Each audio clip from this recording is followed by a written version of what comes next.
अस्सलाम वालेकुम dear students of class 8।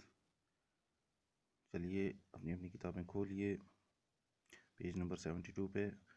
और जैसा कि हम चैप्टर इंडस्ट्रीज़ पढ़ रहे हैं, आज हम उसकी क्लासिफिकेशन ऑफ इंडस्ट्रीज़ पढ़ेंगे। क्लासिफिकेशन ऑफ इंडस्ट्रीज़ यानी ज़िमरा बंदी, ठीक है, नहीं साफ बंदी या तरतीब देना। तो इंडस्ट्रीज़ को यानी on the basis of raw materials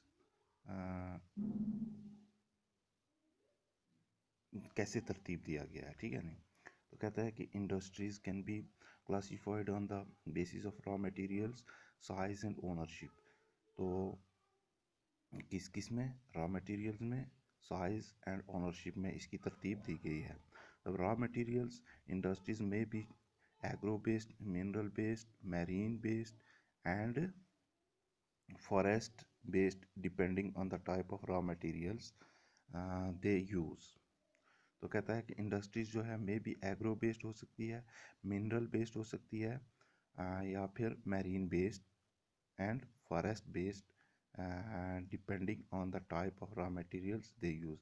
यानी वो जैसा रॉ मटेरियल्स होता है उसी तरीके से उसको यूज़ किया जाता है, ठीक है नहीं। अगर फॉरेस्ट रॉ मटेरियल है, मैरीन बेस्ड है या मिनरल बेस्ड है, तो उसी तरीके से उसका इस्तेमाल भी किया जाता है। जैसे कि agro based industries use plant and animal based products as their raw materials. तो जैसे कि एग्रो बेस्ड इंडस्ट्री जो है वो प्लांट्स और एनिमल्स के लिए इस्तेमाल की जाती है बेस्ड प्रोडक्ट्स, तो एज देयर रॉ मटेरियल्स, यानी उनका रॉ मटेरियल जो होता है वो एनिमल और प्लांट्स होता है।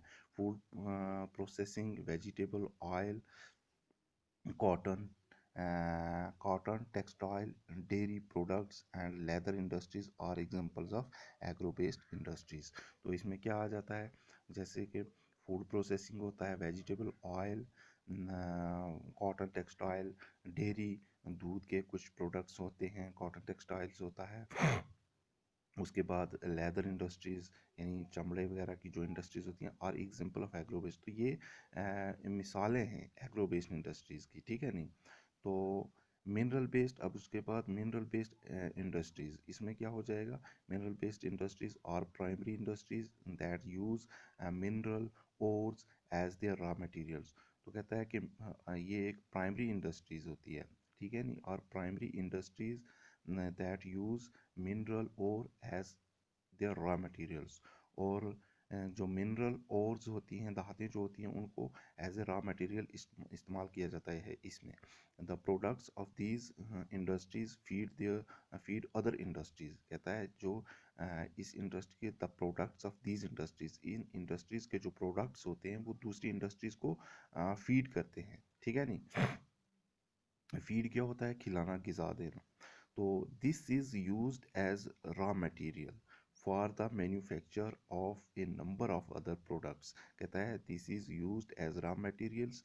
तो ये एज ए रॉ मटेरियल यानी हम माल जो है उसको इस्तेमाल करते हैं। दिस इज़ इस्तेमाल किया जाता है। This is used as raw material, इसको एज ए हम माल इस्तेमाल किया जाता है for the manufacture of a number of other products. कई दूसरे बहुत से किस्म के प्रोडक्ट्स जो होते हैं उनको बनाने के लिए, such as heavy machinery, building materials, जैसे कि जो हैवी मशीनरी बनाई जाती है उसके लिए, या बिल्डिंग मटेरियल्स के लिए,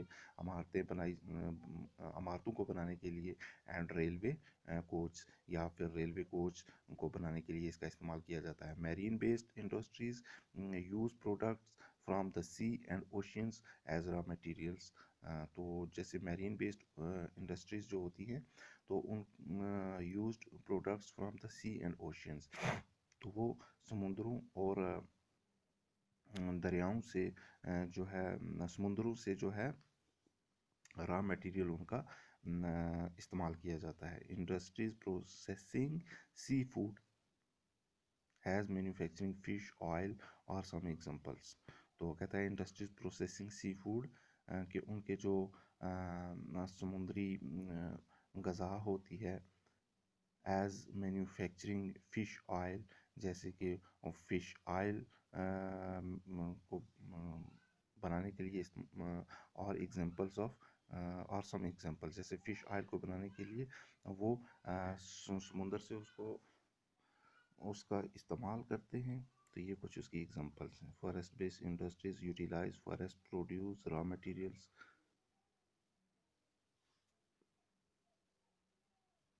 तो आज के लिए इतना ही, शुक्रिया।